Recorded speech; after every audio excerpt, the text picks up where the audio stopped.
వారణాసిలో, ఇందౌర్‌లో ఎక్కడా కూడా బిచ్చగాళ్ళు ఉండకూడదు అని అటు ఉత్తరప్రదేశ్ ప్రభుత్వం, ఇటు మధ్యప్రదేశ్ ప్రభుత్వం 2 కూడా మంచి నిర్ణయాలు తీసుకున్నాయి. హైదరాబాద్ కూడా అందులో ఉంది.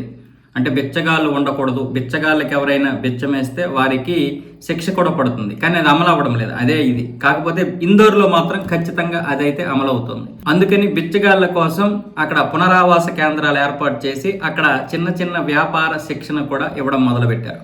అది ఇప్పుడు చాలా సక్సెస్ అయింది. ముఖ్యంగా అటు వారణాసిలోను, ఇటు ఇందోర్‌లోను పునరావాస కేంద్రాల్లో చాలా మంది బిచ్చగాళ్ళు అయితే చిన్న చిన్న వ్యాపారాలు చేసుకుంటూ కుటీర పరిశ్రమలు కూడా పెట్టినటువంటి వారు ఉన్నారు.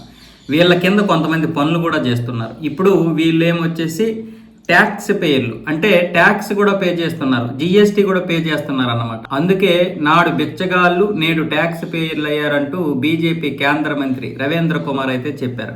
బెగ్గర్స్ కార్పొరేషన్ వ్యవస్థాపకుడు డాక్టర్ రవిచంద్ర గారు అయితే ది లాస్ట్ బెగ్గర్స్ అని ఒక పుస్తకం రచించారు. ఆ పుస్తకం ఆవిష్కరణ సందర్భంగా ఈ విషయాలు అయితే బయటపడ్డాయి. మొత్తం ఆ బిచ్చగాళ్ళ గురించి ఈ పుస్తకంలోనైతే పూర్తిగా వివరాలు అయితే రాశారు. ఎవరికైనా కావాలన్నా కూడా అందులో కొనుక్కుంటే దానికి సంబంధించిన అన్ని విషయాలు కూడా, బిచ్చగాడు మొదలవడం, అతని జీవిత విధానం, ఎందుకు బిచ్చగాళ్ళగా తయారవుతారు, తర్వాత ఇప్పుడు వాళ్ళు సాధించినటువంటి విజయాలు, అన్ని విషయాలు కూడా ఇందులో పొందుపరచడం జరిగింది.